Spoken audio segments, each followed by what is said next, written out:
Up first this evening, the Office of the Director of Public Prosecutions has outlined its reasons for accepting a plea to manslaughter in the case of Julian Silvera, who was originally charged with murder in the killing of his wife, Melissa Silvera.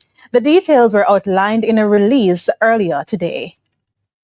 It's the explanation that many Jamaicans had been waiting for. In an interesting twist, the prosecution accepted Julian Silvera's guilty plea to the lesser charge of manslaughter in relation to his wife's death. In a release on Friday, the DPP said the decision was taken following careful assessment of the evidence and the account provided by the accused. On February 2, 2026, the defense submitted a signed statement from Silvera admitting that during an argument with his wife Melissa on the night of November 10, 2023, he lost control and discharged his licensed firearm in her direction. Silvera claimed the argument escalated after his wife blamed him for the death of their young son and made statements he described as provocative. He told prosecutors he did not intend to kill her. He said he panicked and left the apartment.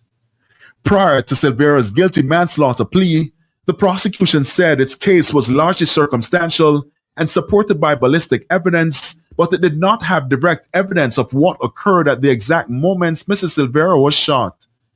In the statement from the Office of the Prosecution, it pointed to the following facts. Sometime after 10:30 on November 10, 2023, Mr. Silvera told his wife and the children he was leaving to attend a meeting and that he would return the following day. Mrs. Silvera told him he could not leave, and then an argument ensued. The Office of the DPP release says this was extracted from a statement from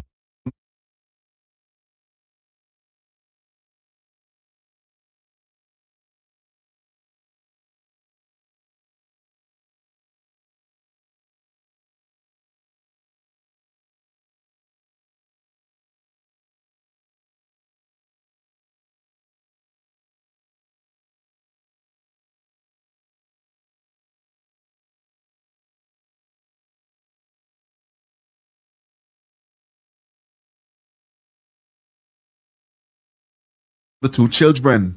It further noted that sometime before 6 a.m. on November 11, 2023, one of the children, who was 10 years old at the time, went into his parents' bedroom and discovered his mother's lifeless body on the floor next to their bed.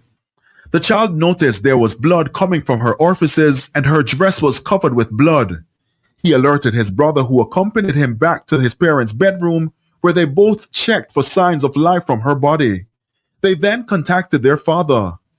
It says Mr. Silvera indicated in a witness statement that he called the Stony Hill police station while on his way home. Mr. Silvera went into his bedroom and saw his wife in a sitting position with her head leaning forward. The policeman who arrived at the scene went into the bedroom, took a photograph of the body, and Mr. Silvera cried out. He did not further examine the body because Mr. Silvera was still crying. After learning that Mr. Silvera did not have any known medical condition, the police indicated that a post-mortem would be conducted to determine the cause of death.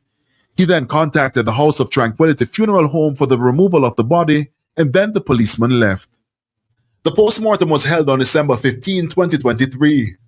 The pathologist discovered that Melissa Silvera sustained 3 gunshot wounds, one to the right thigh, one to the lower abdomen, and a superficial wound to the right side of the abdomen.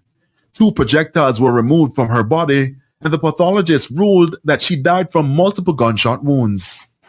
Now, when detectives returned to this property just behind me on December 16, 2023, upon entering Mr. Silvera's bedroom, they noticed that the floors had been tiled, furniture had been sprayed over, the mattress was replaced with a new one, and the walls were also repainted. When questioned, Mr. Silvera told them that no one told him that he could not make changes to the bedroom. His phone and firearms were then later seized. Ballistics testing confirmed the bullets recovered from Mrs. Silvera's body were fired from Mr. Silvera's licensed Glock pistol. Despite the ballistic findings, the DPP says the prosecution could not disprove Silvera's account of provocation. As a result, prosecutors determined they would be unable to evidentially negate the partial defense of provocation. The DPP says in the interest of justice and transparency, and subject to the court's approval, the prosecution accepted the plea to manslaughter. The Financial Investigations Division has secured a multi-million-dollar settlement linked to a drug trafficking case in Manchester. The FID says it has recovered $1.5 million in cash and seized a 2013 Toyota Corolla Axio as part of asset recovery proceedings tied to the matter prosecuted 2 years ago. The case stems from July 25, 2024, when police intercepted the vehicle in Hatfield, Manchester.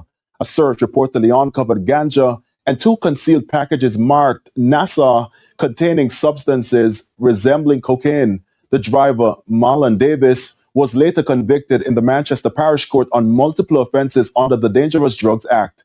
He was fined more than $600,000 and received a 2-year suspended sentence. Following the criminal case, the FID pursued forfeiture under the Proceeds of Crime Act, assessing the criminal benefit at $5.1 million. Under the settlement, Davis agreed to pay $1.5 million to the Accountant General, surrender the vehicle to the FID, and clear the remaining $98,000 loan balance plus interest. To a TVJ News follow-up now.